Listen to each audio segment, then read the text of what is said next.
So I'm a Texan. Grew up in San Antonio, Texas. Sunny, bright. Have you ever been there? You'll love it. If you haven't, please visit. It was a wonderful experience. My family's from Georgia, so I would spend every summer there. And went to college at Spelman, which was fantastic. Again, you have never visited, you'll love it. Um, Graduated a math major and moved up to Boston, froze. I was in the internet industry, so I know everyone's like, oh, I thought Al Gore invented that. That's what I hear all the time. But I was with the company that invented the internet, BBN, Bulk Brand Newman. And I was in sales, had a great experience there, but froze, literally froze. And I was like, if I don't leave by year 7, I'm going to die. I left, I went back to business school at Duke. North Carolina was amazing. Visit, you'll love it. And from there, I actually joined Procter & Gamble. I've been in branding. I've been in nonprofit with the American Heart Association. I've been in finance, and I've kind of hopped around a few places. And so that's been a really great experience, just kind of meeting new pods of people and finding just wonderful things about America. And throughout all that, I ended up actually marrying someone I met in school, Robert. And Robert and I are now in Mobile, Alabama, and I am financial services, and I also do a little brand work as well. So my whole life is quite interesting, but my first major struggle was a medical one, and it started when I was 18. So as I said, I grew up in San Antonio, Texas, never missed a day of school, bright skies, everything was amazing. I was a good girl, good student, just across the board. I got to Spelman, and within the first month, I was walking across campus. It was September 28th, a Friday. I was walking across campus, and clear as day, I heard and I was just like, what is that? And it was morning, so I was kind of like, well, did my ankle pop? Did my wrist pop? Like, I know it was a pop, or was it a pop? Because I couldn't identify where it came from. And then I said, well, am I imagining this? Like, what is this? And I kept thinking, and my mind is racing, and I'm starting to kind of look around. And so I'm in this area of campus, on Spelman's campus, called the Oval. And it's kind of the area, a nice grassy area that's kind of between all the buildings, on my way to the computer science building for my first class. And I noticed, looking at a tree, there was so much, it just seemed like energy coming from this tree. Like, I had never seen the bark is alive. Like there was an energy force around it. And I looked down at the grass, and the grass is just more green. I've never seen something so beautiful. And it was just splendid. I can't even describe it. Almost like I was in a cartoon. It just didn't even look real to some degree. And I was like, what is going on? I said, my eyes must be watering. And I kind of did like this. And I kept walking and still wondering, just completely bewildered, like what's going on? And when I got to the building, I noticed everybody was standing outside. It was about 7, probably 58, so I was probably right on time for the 8 o'clock class, but for some reason, no one was inside. So I asked, hey, what's going on? And someone said, excuse me? And I said, why are we standing outside? Like, what's happening? And they were like, excuse me? And like one or two came around, and they kind of leaned in, and they were trying to understand. And I was like, what's happening? Why aren't we inside? And then they kind of called other people over. And so now I had an audience. And I was like, why do I have an audience? And so I asked myself, so I tried to say it one more time, and I realized I said, whoa, whoa, whoa, whoa. And that's when my mind I just lost it. The doors open, everything kind of happened at the same time. But I think I was just in a complete state of shock that I finally listened to myself. And what I thought I was saying was coming out the way you just heard. And I was completely confused. I didn't know what else I needed to do. So I went into the classroom and decided, let me just try to be quiet and not bring attention to myself while I try to figure this out on my own, because I'm an independent woman, because I'm a freshman in college. So I was trying to just figure it out, and I left the class. I went to the restroom and looked at myself, and what's wrong with me? And nothing looked wrong with me. And so I finished class, went back to my dorm, studied for my philosophy test, went to class and to take my philosophy test, and realized as I was trying to complete the test, I couldn't write without really, really thinking about it. So when I was trying to write Socrates and Plato, XYZ, I looked down at my paper and I wrote, the red balloon flew west. it was something that was completely foreign. I was not thinking about red balloons. I wasn't thinking about direction. It was completely, I didn't know where it came from. It was like someone else had taken hold of my hands. And no matter how hard, well, not no matter how hard, if I thought hard enough, I could write. So I just had to, it was almost phonetic, I had to phonetically spell out Socrates, Plato. So I was able to write my test and complete it, but I could not write or spell words that involved a contraction or like the, she. Like I was just like, what letter? What letter is, and I'm just A, B, C, D, E, A, B, C, D, E, T, no, I just could not come up with it. And so I knew at that point something was seriously wrong, but now I entered the stage of denial, like full-fledged denial. Because I knew something's wrong here, but until I know what it is, I'm not going to tell anyone. I'm going to try to be quiet and not let anyone know. So I left, I went through the weekend, just trying to be quiet, trying not to bring attention to myself. Well, not that long, probably one day. By the next day, my roommate was like, we're calling the, RD, the resident director, because you are sick, something is wrong, and you are not being, forthcoming. And so the resident director pulled me out, kicking and screaming, to the infirmary. And they called my mother, who came down. She was up in northern Atlanta at the time, and took me to a hospital around the corner from school. The hospital, so this was a Saturday night, the hospital ended up sending me home because they said a neurologist was not on staff. And they told me, come back Monday. So that's kind of where things stood at that point. So Monday morning, thank God, my uncle, who was a OBGYN in New Orleans, had contacted someone at Emory. And I don't know how if you all know how hard it is to get in with, a specialist, but it's not something that you get like overnight unless you go to ER. Mm-hmm. Well, thank God, the angels were with me. I got in, and he saw me Monday morning at like 8 or 9 in the morning. And within an hour, he determined that I'd had a stroke. But of course, he never told me. He still didn't tell me. Wow. And so he said, we're going to go ahead and do some more, investigating and figure out what happened. Well, it turned out I'd had a clot, and it's called an myxoma, but it's a series of blood clots, and they had attached themselves to my mitral valve. And a piece had broken off and struck my brain, causing me to have the stroke. And they said, well, what you've had is a petite mal, which is a small stroke. So the small stroke had rendered me speechless, or almost speechless. I could talk, but not really. I couldn't form words without a great deal of effort. And it was pretty much single syllable words. Writing extremely difficult, because I couldn't quite get what was here to here without a lot of effort.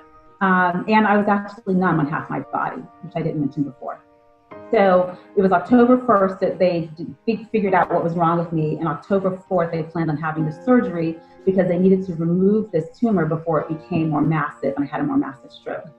So my story is I went through this, and I went through that massive stroke, and it really opened up my eyes to an entirely new world. So I've been living like this since I was 18. I guess I kind of ended up with maybe a bit of wisdom before my time, because you start to understand, when you have gifts and when you lose them. And if you are blessed to get them back, it's just a new world. So now it means basically having lost something that I took for granted. So feeling in your body, being able to speak, being able to think, being able to, I like to tell jokes, just being able to think off the cuff, come up with something funny or whatever, being able to pull words that, and speak, certain words that like right now, I'm losing the words, but, it's one of those things where, once upon a time, I would just like wax poetic, and all of a sudden, I'm like, oh my God, what word am I trying to get? So now is understanding that it's a gift, even if I can't feel, everything all the time or what have you. I understand the gift of our medical teams, the gift of our, physical therapists, the gift of our occupational therapists, our speech pathologists. These are things that you never think about it until you lose it. And I've been through a number of other medical challenges, and each time going through this process of loss and praying for recovery and being able to come back and talk about it. Because I really feel one of the reasons that I recovered is because God knew I would talk about it.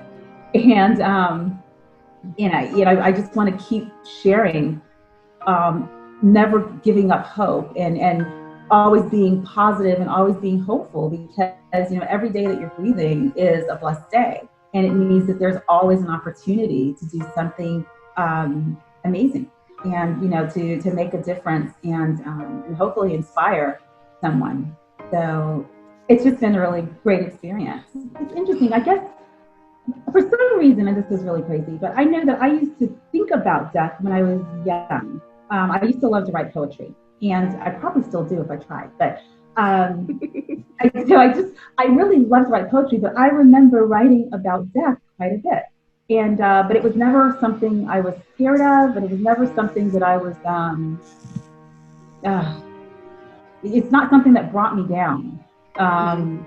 Again, it's poetry. I write rhymey poems, and rhymey tends to be kind of happy. So I know I'm weird, but it's something that it's interesting. But I do believe that having had a sense of that, but having never really experienced it, I had most of my adult life with 3 of my grandparents, and never really having experienced death close up. My 4th grandparent had passed when he was like 1, so I never really knew him. But it's interesting. Yeah, I just think that looking at life, and after having gone through things like this, like understanding that you can lose something and you have to be okay with losing it. Like even if you lost something, you didn't lose everything, and it's one of those.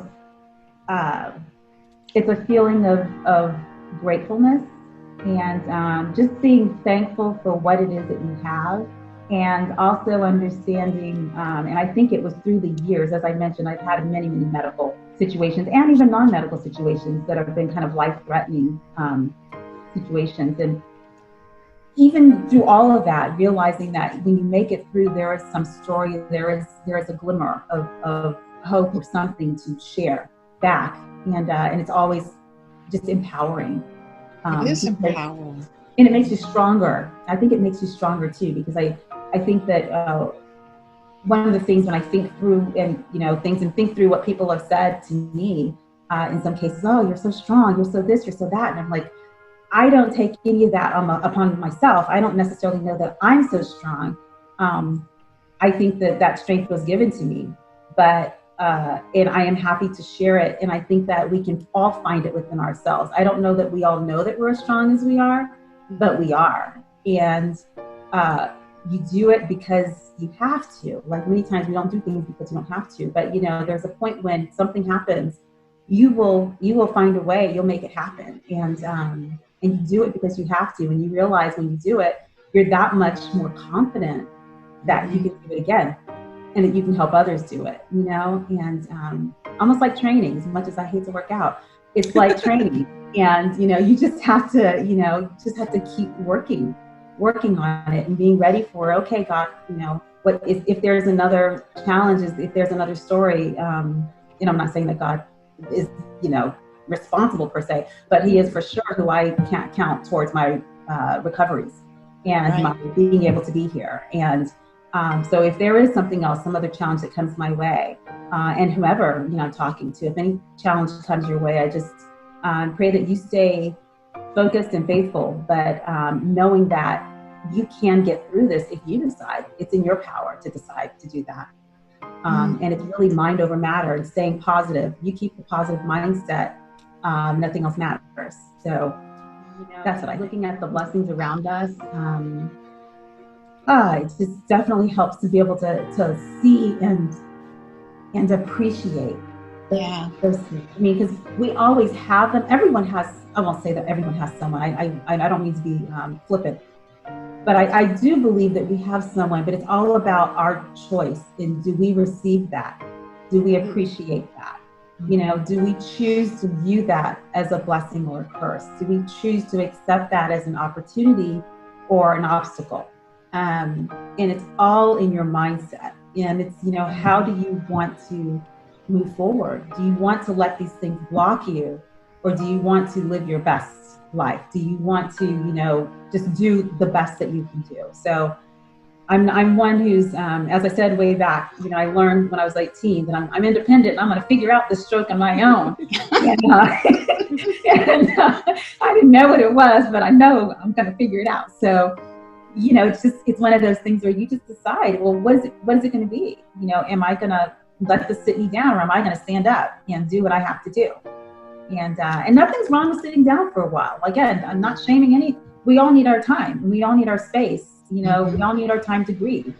And it's whatever time you need is what you need, and no one should tell you what that is.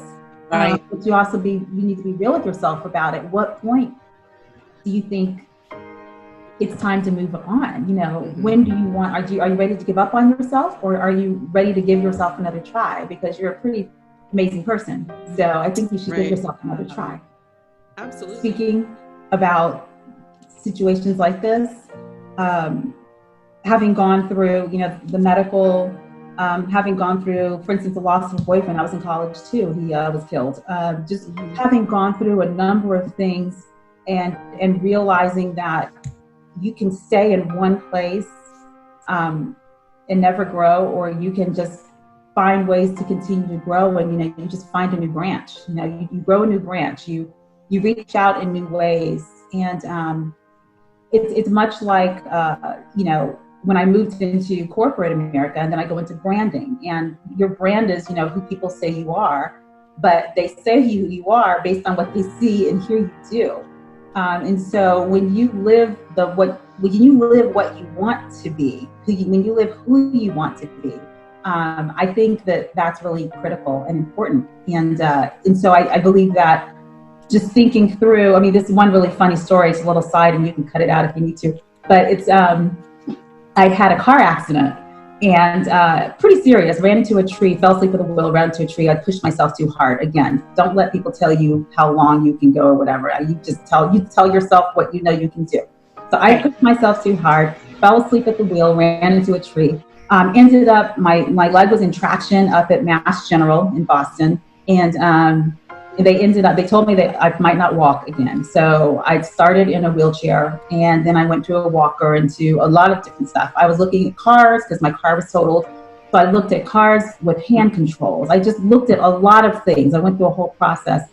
But at one point I decided, and this was a very, very critical moment, I told myself, this was when I passed the crutches stage. I'd made it to the cane.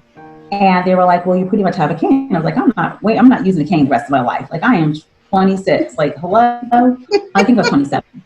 And so I was like, I am not using a cane. So I said, leave this cane. I'm just going out. And so I went out with my friends because I just wanted to be normal, right? Yeah. And I'm walking with 1.5 legs. Okay, I shouldn't say it that way, but the one leg was not as strong as it needed to be. So I'm out and I'm just having a good time. And someone comes up, and, you know, from the outside, I look great. I look normal, you know, and they're like, hey, girl, what's going on? This boom, and they came and slapped me. I went flying. Oh. It was hilarious because it was my fault. It was okay. I need to go get that cane and let people understand. There's a little limit here. Walking on 1.5, I'm not walking on 2. So I need to make, you know, so just in terms of just getting clear about, okay, sometimes we can push ourselves, and then sometimes we can over push ourselves. And, you know, you kind of get that, okay, where is my comfort place? This is where I'll be, and then I'll continue to work from here. Let me not get overzealous and, you know, overconfident about certain things. But it was just kind of funny, especially as I look back on it, because I mean, I didn't fly, I didn't fall. I caught myself, but it was just kind of funny because everyone's look was like horror, like, oh, you know, kind of fascinating. And it was just kind of funny. But yeah, it's so we have to kind of manage, you know, how far. I know that I'm not going to stay, you know, in the wheelchair, but I wasn't quite ready to toss the cane the way I had all my attitude with tossing the cane. So Right. just being comfortable and confident in where you are is kind of what I think those types of experiences have taught me. And understanding that, you know, where you are is fine. And there is nothing, you know, there's only one person you have to answer to, and that's God. That's for me. You don't have to answer to anybody else. And what they think about where you are is of no concern. And I think sometimes we put too much pressure on ourselves with work, with whatever the case may be, you know, to, you know, trying to modify how we take care of ourselves and handle ourselves. But I think that just having the confidence in myself, and I think each of us should have the confidence in ourselves. We know ourselves better than anyone, including our doctors. And we need to advocate for ourselves and tell and make sure that we know that we're okay, or if something's not right, even if the doctor says it shouldn't be making you feel that way. Well, if it is, it's making me feel this way. So we're gonna have to address it. I'm sorry, it shouldn't be. You might have to add that to the notes, and so you can change, you know, the prescription next time. So it's just, you know, but we have to make sure that we step up and stand up for ourselves. Absolutely.